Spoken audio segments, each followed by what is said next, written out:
So I sat in that bliss for I don't know how long, eternity, because this is all the illusion anyway, right? This is the dream. So I was in eternally home, in our eternal home there with him. Heard my name. He said my name, which is, can you imagine Christ saying your name? It's a sound that's just really sings to your soul. So I heard my name. He brought me out of that space and he says to me, would you like to go on a journey with me? And of course I say yes. So he holds out his hand and I take his hand. And when I take his hand, we are catapulted into the cosmos and we're flying through the cosmos.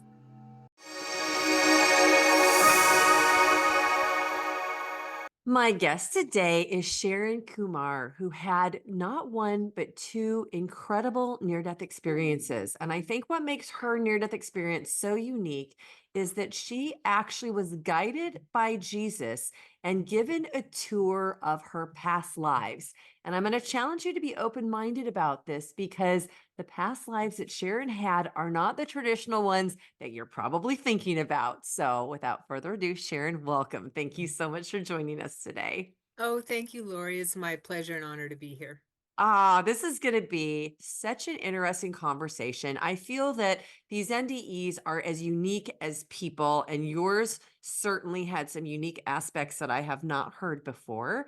So I know you had two of them, but I think that the second one that you had is more important to tell than the first one because it was through that one that you remembered your 8-year old, I think, or 9-year old NDE. 9-year old. 9-year-old NDE. So do you want to start with maybe like what your life was like before you had the near death experience? Yes, the one in 2001, the recent one is yes. Okay. Uh I was pretty normal life basically. At the time I had the NDE, I lived in Texas. Well, what's normal anyway these days, right? Um, Right. I was raised Catholic. My parents divorced when my sister and I were very young. Ended up living with my grandmother, my dad's mother, and just weren't good Catholics. We weren't good Catholics. Her grandmother was a very strict Catholic, and I rebelled against that. So didn't want to go to church, things like that. So I wasn't very good at that. But and my parents weren't either. But I knew that someone powerful was watching out for me. I knew that because I probably should have had many NDEs before the one in 2001 because I was a partier. And in Texas, that's kind of the rule that you have to drink beer and you have to go out and do the two-step, something like that. So we'd go out partying a lot, and I enjoyed life that way. I was a bookkeeper, worked in corporate world for an oil company, that type of thing. And so it was pretty normal, kind of normal, I thought. Yeah, it sounds pretty normal. Yeah. So you have this incredible near death experience with the float trip I think that you were going to take. So do you want to just share that NDE in any way you'd like to share it? Sure, I can abbreviate it somewhat. My girlfriends and I, this was in San Antonio, Texas. We went inner tubing down the Guadalupe River, the river, unfortunately, that just flooded. Horrible, horrible. Um, in Texas, and we went to get on the bus after the end of the day to for the driver to take us back to our cars because we had had a really good day on the river. There was five of us. And I was the first one to get on, and I went to the back of the bus up, and I was standing. All the seats were filled. It was a small school bus, and so I was standing there, and all my friends piled on, and other people piled on. So the bus was pretty full. As he's driving down the road, shifting gears, we're being thrown back and forth, type of thing. I'm I'm thrown up against the emergency exit door, and that door pops open, and I fall out of the bus as he's pulling away from a stoplight. He's shifting from second into third gear, and I fall out. I end up falling onto the trailer hitch. The bus was pulling a trailer that had all of our inner tubes and ice chests as well, one of those utility trailers. And so I fall out. I fall into the trailer hitch, bounce off that, bounce onto the pavement. It was 100 degrees out, so the pavement was pretty hot. Bounce onto the pavement and then bounce again. I remember, so weird. I remember the bounces, all of that, and bounce onto my side. And at that point, I yell in my head. First, well, actually, my first thought was, I can't believe I'm falling out of this bus. It was like everything slowed down, time slowed down. And that's what I thought. And so I bounce underneath the trailer and I scream in my head, "Stop, you're killing me." And as soon as I said that in my head, the trailer runs over my neck and my head. And at that point is when I popped out of my body and I'm looking down on the scene, and the thoughts in my head were, all right, well, I died. It did happen, but I didn't feel fearful or anything like that. I felt, oh, right, okay with it. I was actually inducing out of body experiences before that, so I knew what it was felt like to be out of my body.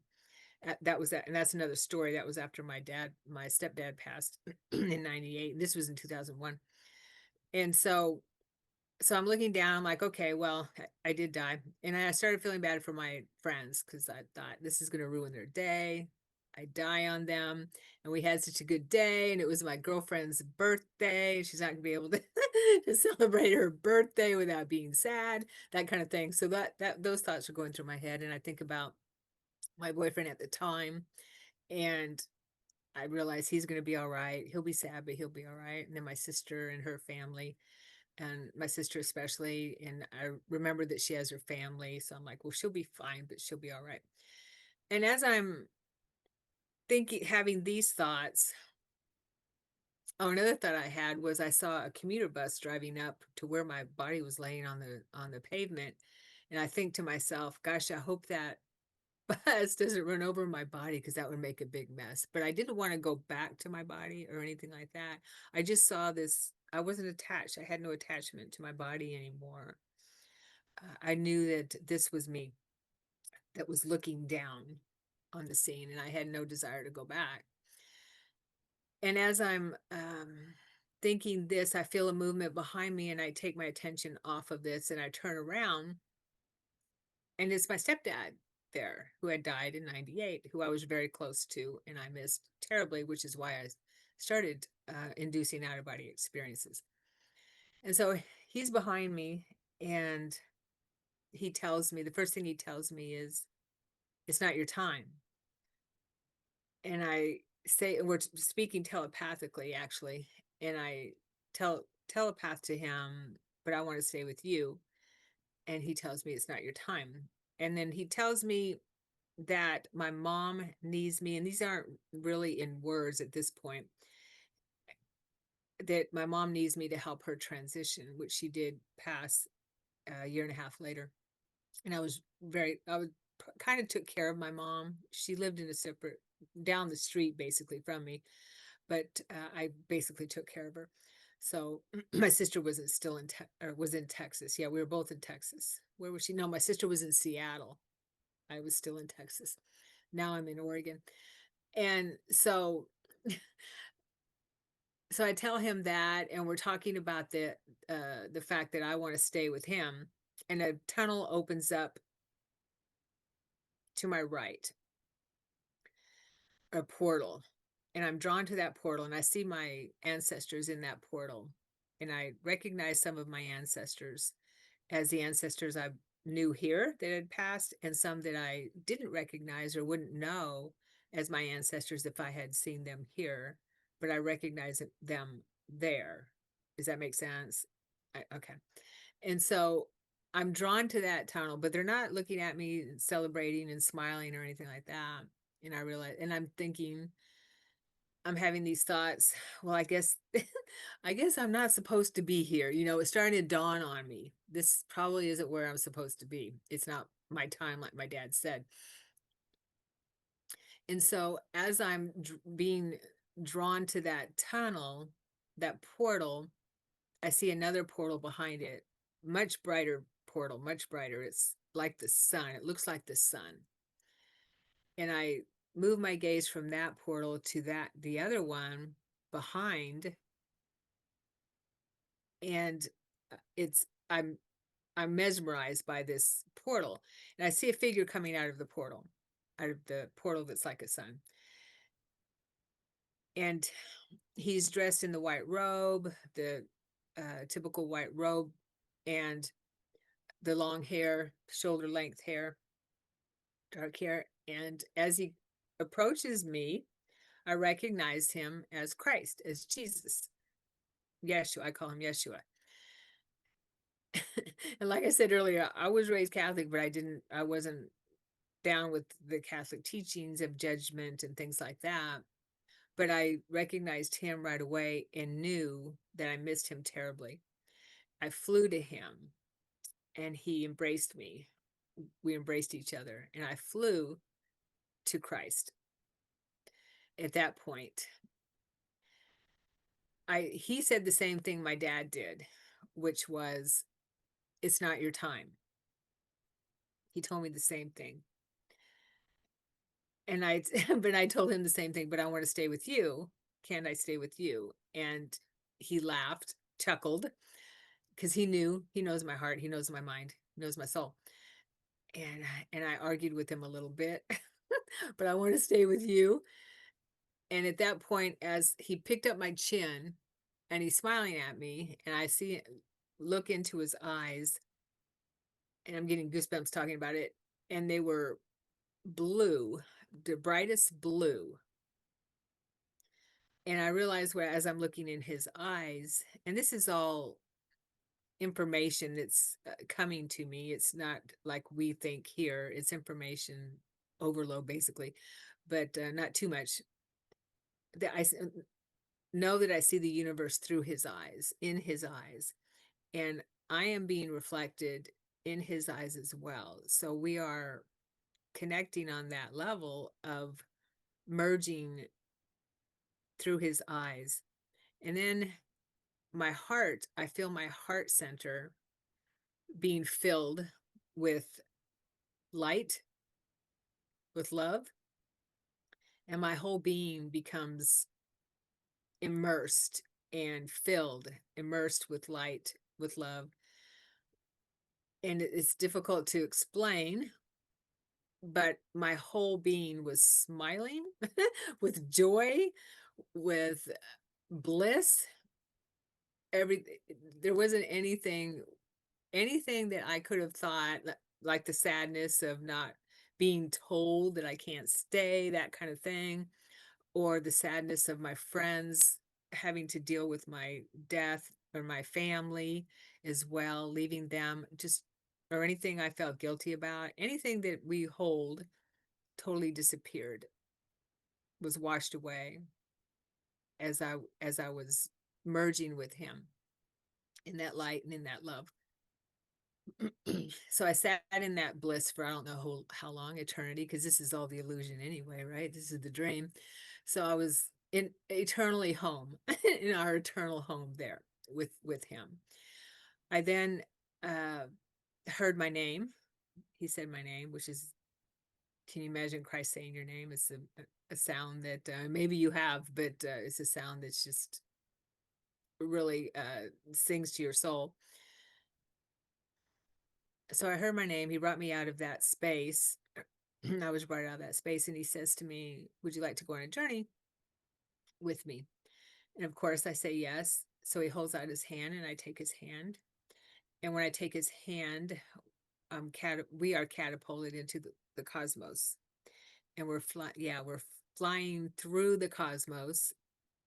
His hand was so in the feeling of his hand, and his touch is so intense. It's much more real than it is here. I like to say this, I equate our senses here with wearing a glove over our physical senses, compared to the higher planes, and how our senses are so heightened. So we're flying through the cosmos, stars or lights colors flying through that, or the cosmos is flying through us. Who knows? And we come across a blue orb or portal. I recognize as a portal in the darkness, and we fly through that. I realized afterwards that it might have been the blue star, the Syrian blue star. So we dive into that, and we're flying more and more, and we come across a turquoise blue orb, and I recognize this orb as we are become closer to it as a home planet for me.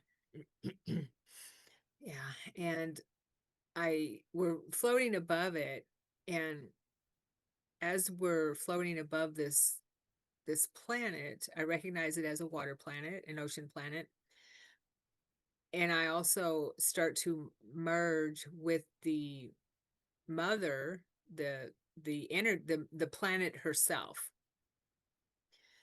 Just like we would merge with Mother Earth, I was merging with the mother, that the body of that planet herself, the matrix.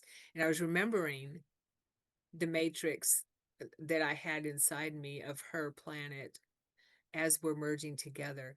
That memory was coming back to me, that this is a home planet for me, that I really, really love being here, because we have lots of homes, right? At the moment. and and as I'm merging with her matrix, I feel and become her, so to speak.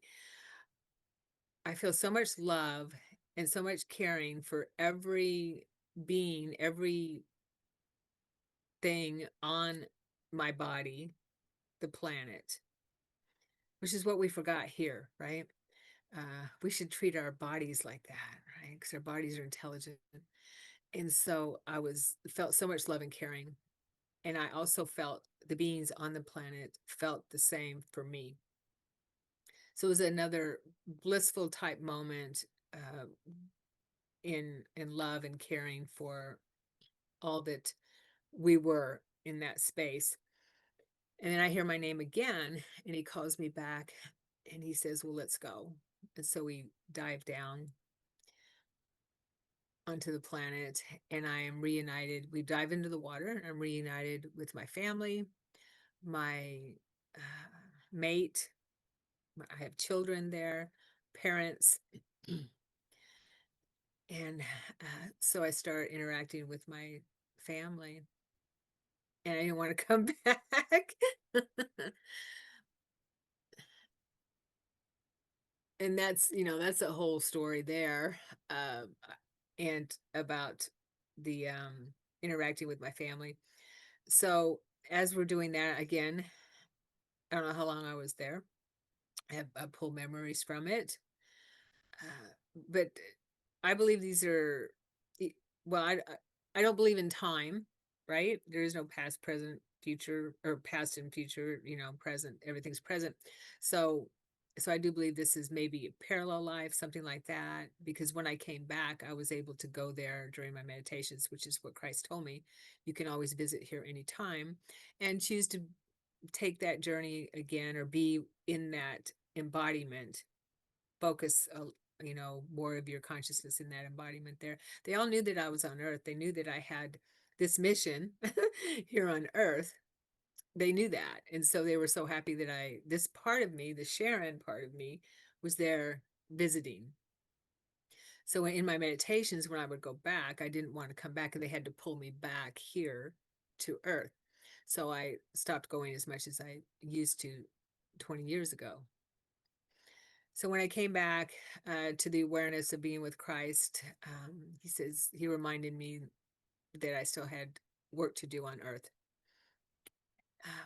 And I said, okay, I agreed, but on one condition, that I know that you are with me every minute of my life, and you walk with me, and that we are together in that way. And I have tangible interaction with you, tangible connection, tangible relationship with you again.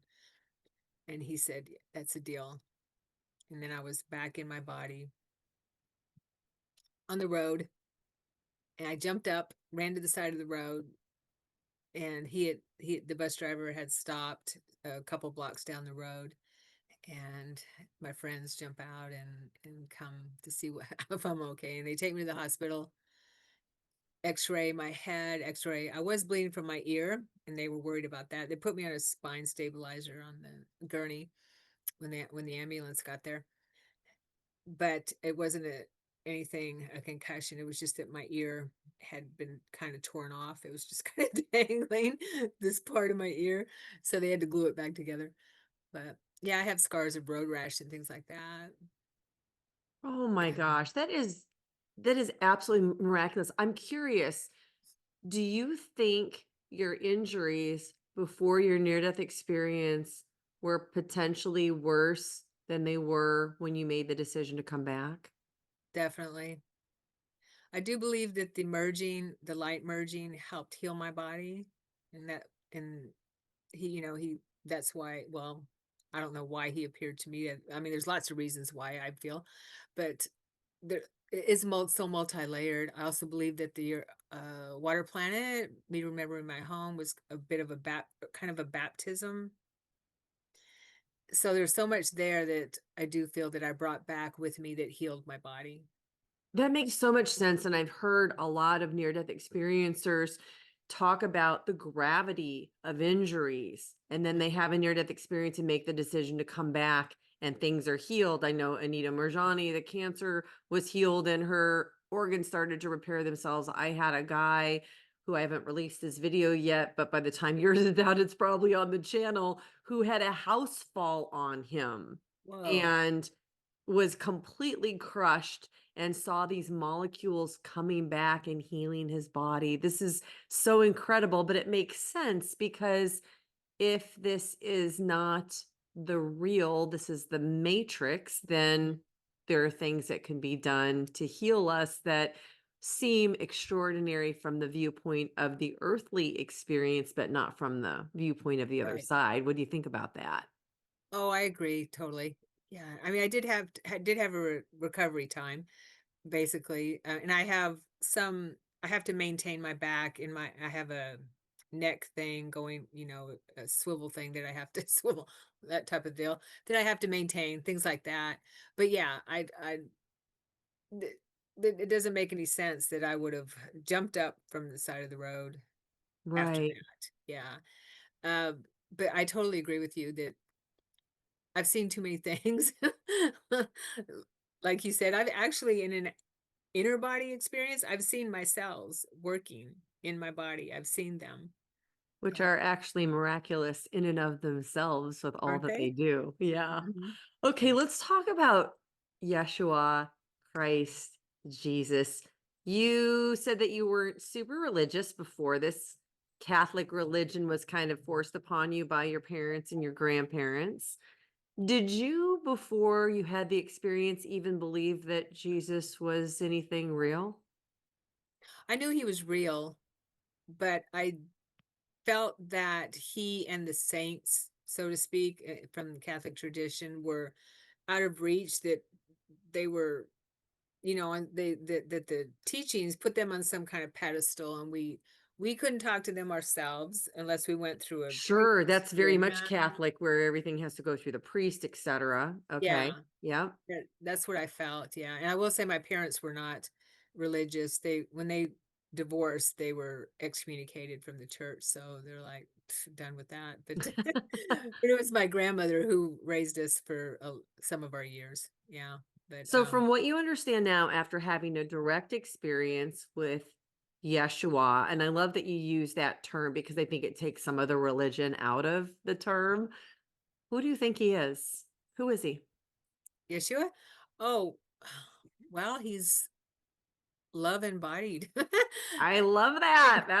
That's what I think as well. Love embodied. So you saw him and you looked into his eyes and you had a chance to really study the physical attributes that make him up.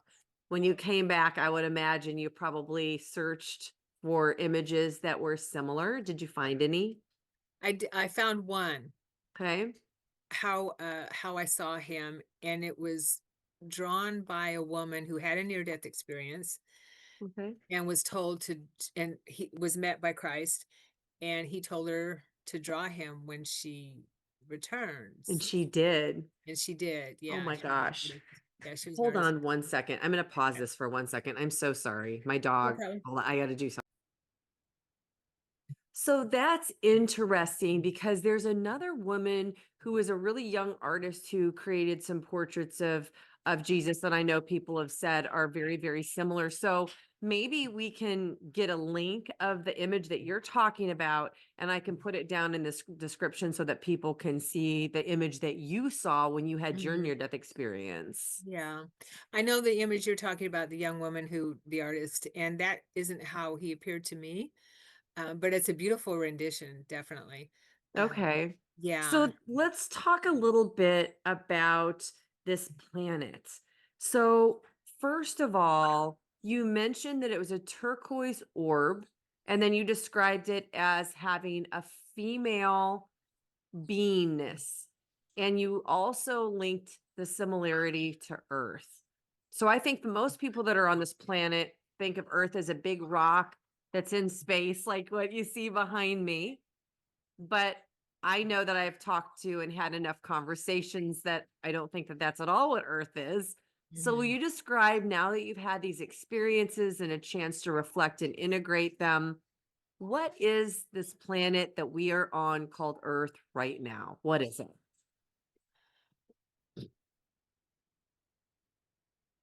Well, I do believe that just like our bodies, every planet has a mm, spirit, I guess you could say, a spirit that inhabits the rock that we call Earth, the planetoid body. So that's so the planet, I believe, is sentient, just like our bodies are sentient when we are animating them, when spirit is animating them. That's how I feel. Uh, Mother Earth or Terra, whatever we want to call this planet, she, when I've connected with her, and I've had a connection with the Great Mother too, which I believe is part of that. She has so much love for us, and also she feels all of our pain, all of our sorrow as well. And I've never felt any judgment from her or anything like that. I've never, the only sadness I've felt from Mother Earth, Gaia, is her reflecting my sadness back. Yeah. I That's know that she loves us. interesting. Yeah, I know that she loves us immensely.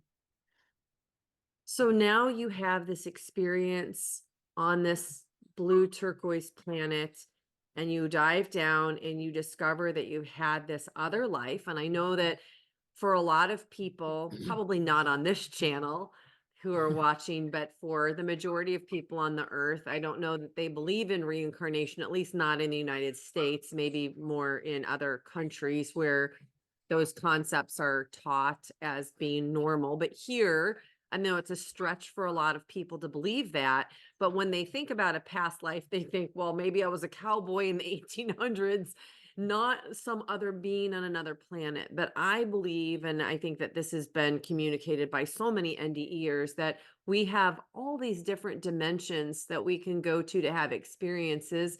And you got to experience another one that we probably, Mhm. can choose from. So, what did the beings, as you saw your family and your parents and your children, what did they look like physically? I saw them as what we call like mer people. That's how I saw Oh, them. Yeah. Now I have seen myself because I am a traveler. I have seen myself as other aquatic beings, but this world, I saw myself as very, very similar to a mer type being. Yeah. That's how I continue to go there and see myself in that manner as well. so mer-type being, meaning that they would be more like, instead of living on the land, because you did mention it's a water planet, which ours is also largely, but Right. Hmm. were you having a life experience on that planet where you were living in the water potentially? Yes. Yes. I have memories of being on rocks, sitting out on rocks as well, and looking over the ocean. But I knew that I was this, and I looked down at my body, and I'm so freaking strong. I can't believe it. I'm like, wow, this is, as myself, Sharon, looking at myself and sitting there, and I see the mer type body, and I'm just so strong, and I could feel the strength of my body. And I believe that that's that planet as well. So there, and I know that there's rocks underneath the water because I was taken to Crystal Cave to the and I was told by a dolphin, because I was connected to dolphins there too, dolphins and the whales, that it was the heart of the planet, the Crystal Cave, where the and he showed me the dolphin, who was the, this is going way out there, but introduced himself to me, reintroduced as the caretaker of the Crystal Cave, which was the rose quartz type of crystals. You're And unlocking a memory I have. I don't know what show you were on, but I maybe it was Jeff Mara. Did you talk about this on another show where you talked about an encounter with a dolphin? I'm not sure. I was on his show a couple times. I may have. I can't remember. I distinctly remember this because this is not super common for an NDE and characteristics of an NDE. So in that planet, from what you can remember, you had a structure that was similar to what we have on Earth, where you're born, you have parents, you have a family, then you go off and you meet somebody, you have a partner, and you have your own children. So it was a very similar to like living a life here. Do you have any idea like how long people lived on that planet? Yes, I have a chapter about it, about what I remembered, that we lived a lot longer there than we do here, and our relationship with our mate is so intense. It's more than just going out and meeting someone type of thing, where you're drawn together by your frequency, and it's very intense coupling, very intense reunion together, and having that time together, being together. And we lived for hundreds of years. I remember that, maybe 1,000. Our reproductive cycle is longer. We reproduce about once a year with one child. I remember nursing my child, seeing and nursing my child. Yeah. And this beautiful, beautiful little tiny, tiny baby. It was incredible. Um, the Our parents, there's the community, or everyone's basically looks young, you know, but they could be 500 years old. Yeah. I would love that time when we were able to conquer that part of Hmm. human evolution, which I think is not really that far away. I don't think that I we agree. will, even at our age the way that our parents aged. I think that there's just going to be innovations that come in. Totally. I agree with you. Yeah, it's happening now. I think we've gone back 10 years in our age, as long as we take care of ourselves, and and our mind is right. I think that's the Bringing name in of the light. game. I know, right?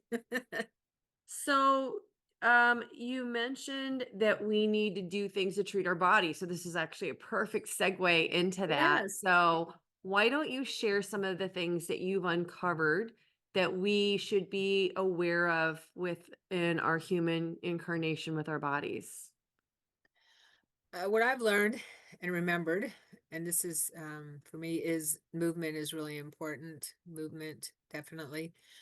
Moving, moving our bodies, and Christ taught me a lot of things afterwards. Did have the, by the way, he did show himself to me, and I was reunited with him that way. It took a little while for me to remember certain things. Uh, so I movement, also what we put in our bodies, I feel is very, very important. What we eat, what we drink, that kind of thing, very important. So real food. And I do believe that we eat more than we need to, that we don't need to eat as much as we need to and as often as we need to.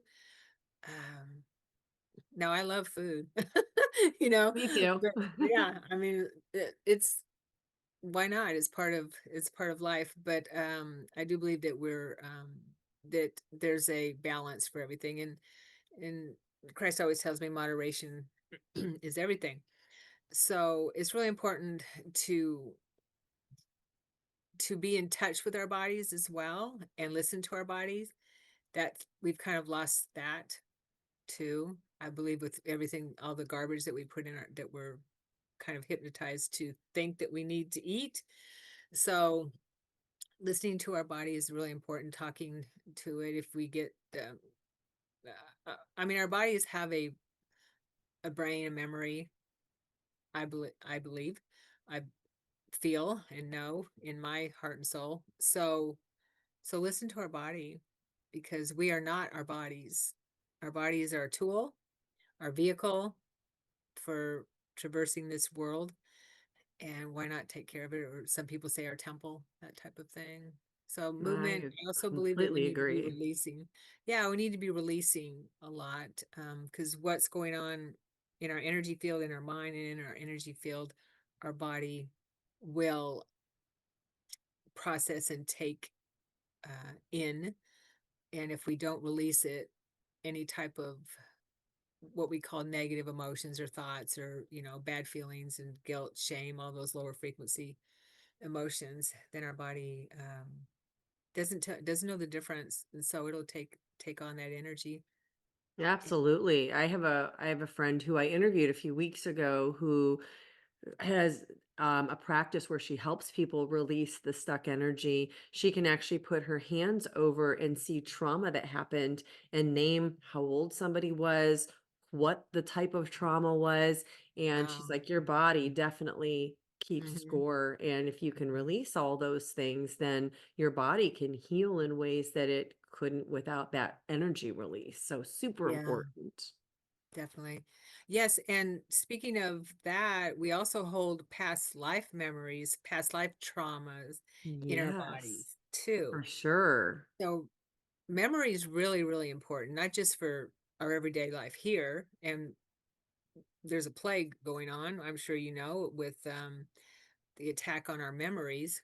So, I have no idea what you're talking oh, about. okay. Oh, okay. Well, I did a chart on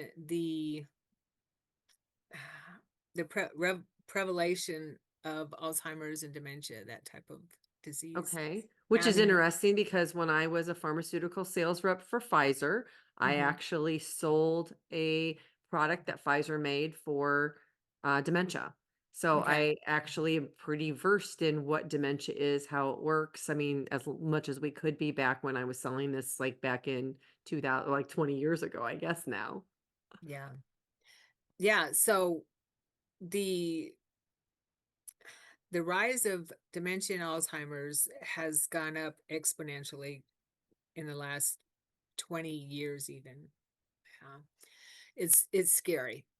So I believe that feeding our mind with positive, you know, things, movies. We watch so much social media and movies and things like that, and we're addicted almost to the violence and things like that, which I believe our mind cannot handle in some ways. And if we don't look at our own traumas too, we shove it down, which I know I did. Christ is the one who helped me bring all my past life stuff up and heal it. And that's why I help others with it. But if we don't take care of what we're burying, then it causes disease. And I believe that if we have a lot of guilt about things in our life, past lives or whatever, that can also be a tribute to dementia or Alzheimer's. Oh, interesting.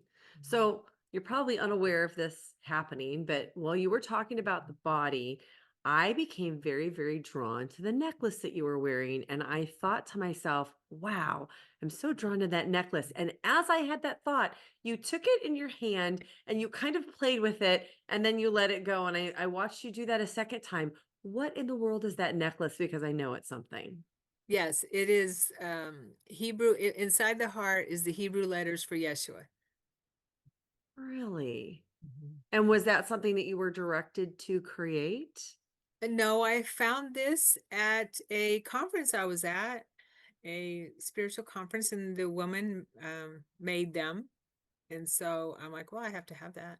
That just spoke to you. I love it. I'm It's my also gonna colors, blue. I'm also gonna ask you before I go on to more, I have a couple more questions and then I want you to share your second near-death experience, but you have a very specific geometric design behind you. Mhm. And will you share the significance of what that is while we're here? Yes, this is the what's called, I guess, the Metatron cube and the tree of life, basically, and everything connected. Sacred geometry. Yeah, sacred geometry. Yes, how we're all connected. We're all one. Love it. Mhm. Very cool. Well, actually, that's probably the best place for me to segue into your second near death experience where you learned that we're all one. Yes.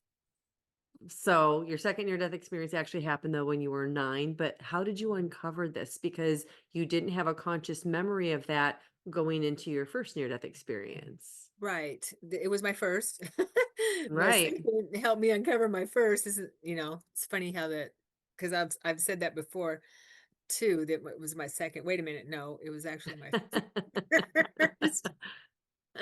The memory came second. When I was working with Yeshua, I promised him that I would sit in meditation every night in my room at 9 p.m. and be with him. And he helped me tremendously. I didn't know what was going to come up. I had no idea what we were going to do, but all these memories started coming up of my childhood. And I will say that I didn't remember a lot of my childhood, most of my childhood. And I always thought that was odd. I knew, I felt like, well, something must have happened, but I didn't know what. I didn't want to deal with it. I was a partier, like I mentioned earlier. So I would drink, do drugs to, push it down, but I still kept doing a job. I still did all right in that perspective, respect. But I was pushing down the emotion, right, and the memories. So one day, a memory came up from my childhood where, well, memories started resurfacing, where I was being terribly abused by a extended family member as a child. So in one of those memories, one day, and I could feel the before it started coming up, I could feel it coming up in me, and I'd have to go in my room to process it. And I could feel the pain, smell the vomit, because it was all repressed memories. So in one, I was in my grandparents' backyard, and I used to like looking for agates, and this was in Oregon. I lived in Oregon at that time. I was raised in Oregon. And I was looking for rocks for agates, and and the perpetrator was there. I felt him behind me, and he's beating me up, kind of thing. He hit me so hard at one point that everything went out of me. Everything. He hit me under my ribs. Everything went out of me. I felt the pain for a half a second, and then I'm out of my body again through my head. And this time I'm not floating above my body, or the first time, I'm not floating above my body. I'm in a darkness. And it took me a while to tell anyone about it because the memories came to me little by little. Okay. But I'm in the darkness, but I feel this immense sense of peace while I'm in this darkness. No pain, nothing. I'm just feel completely supported and feel at peace. As I'm floating there and enjoying this peaceful state, my memories of me as a little girl start to slip. And I realized that I'm part of this void. I become part of it. Uh, my consciousness is expanding further and further. I hear this music that's not really music. It's a sound, a vibration, a sound that is just really beautiful and supporting me. And I know that in this space, and I've heard other people call it like the void, perhaps. I don't know. Um, I heard someone say that talk about the primordial mother. I believe that that's where I was.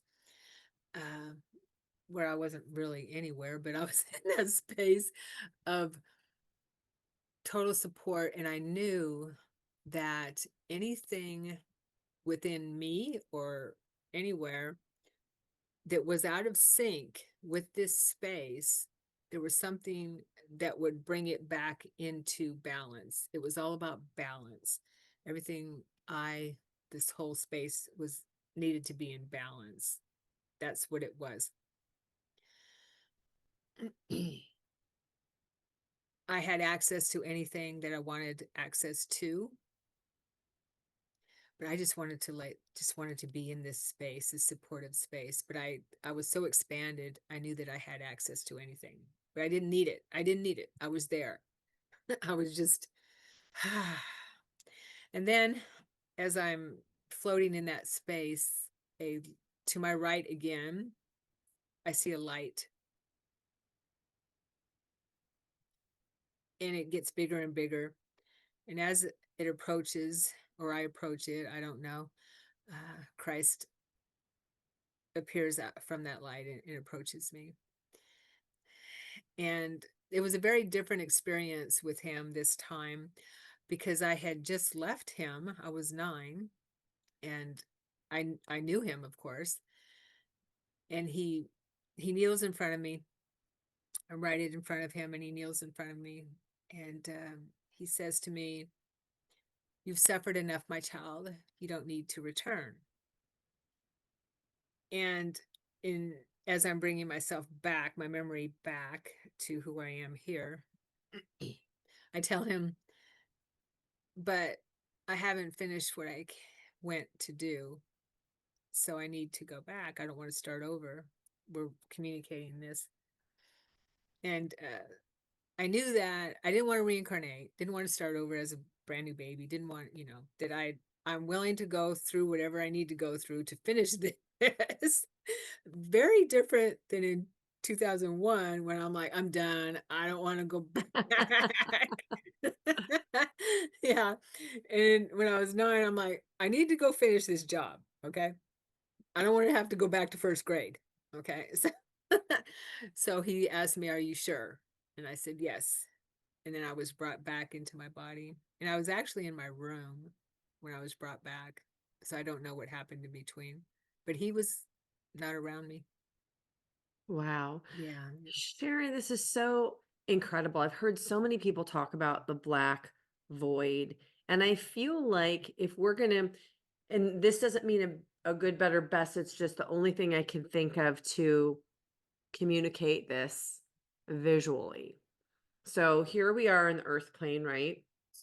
And I feel like when you have a near death experience where you have a human component to yourself, you're here. Hmm. And then when you have an experience in a near death experience where you're like all light or an orb, you're here. And then when you're in the black void, you are part of the collective and you're no longer a physical entity. You're just the soul essence of what you are in the sea of the essence that of all that is, which is just one. Would you agree or disagree with that? Um, yeah, that makes sense. And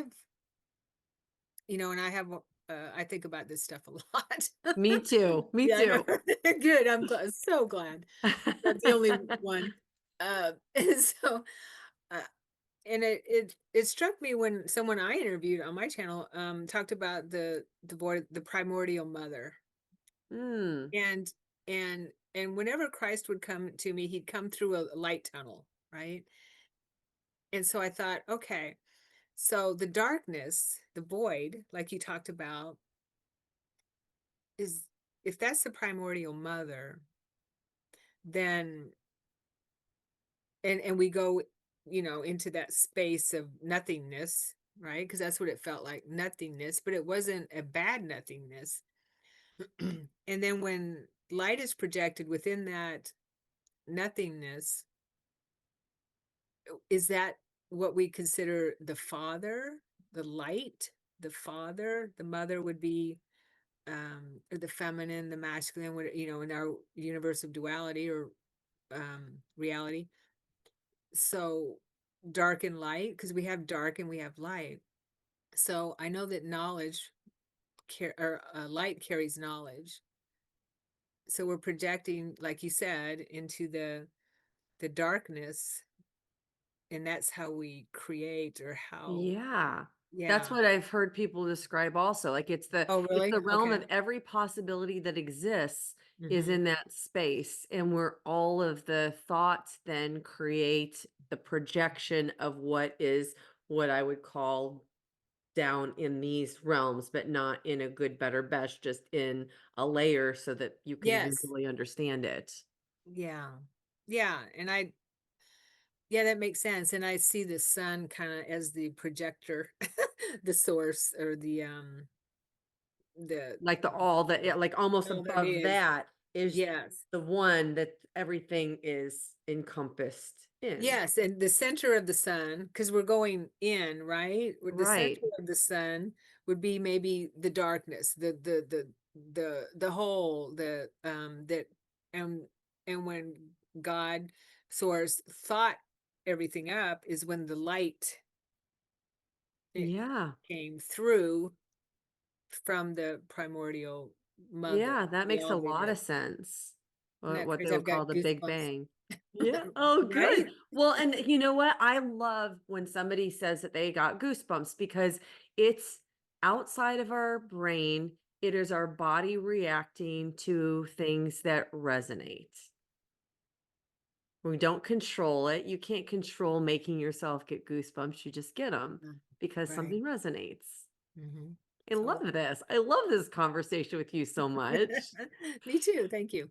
So, Sharon, you have a YouTube channel, you've Mhm. written a book, and I would imagine that people who are watching right now are thinking, oh my gosh, I want to connect with you. So, tell us how people can work with you, connect with you. Yes. Well, they can go to either of my websites. SharonSananda.com is where they can go to schedule a session with me, or just send me a note or something. SharonSananda.com. Sharon Sananda Kumara is my full name.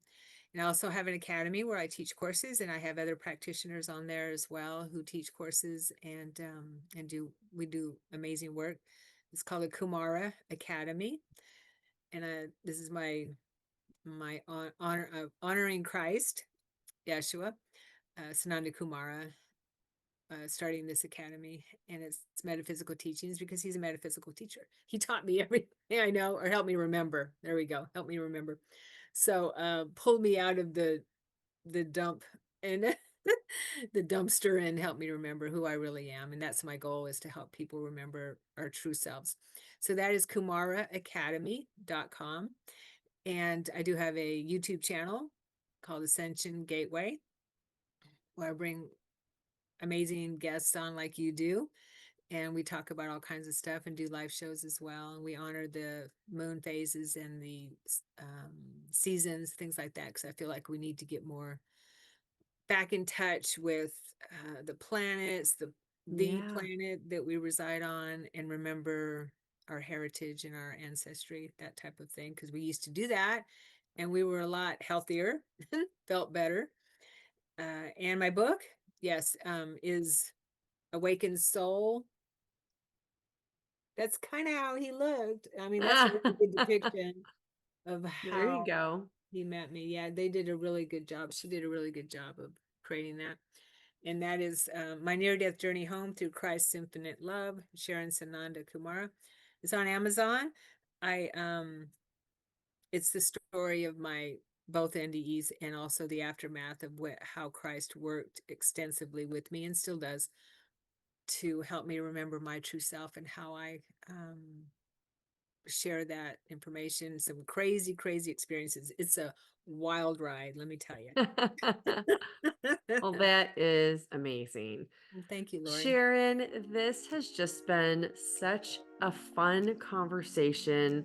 I want to thank you for your vulnerability because some of the things that you shared are very vulnerable, and for what you are doing in your part to help wake up the collective consciousness. It is so needed right now.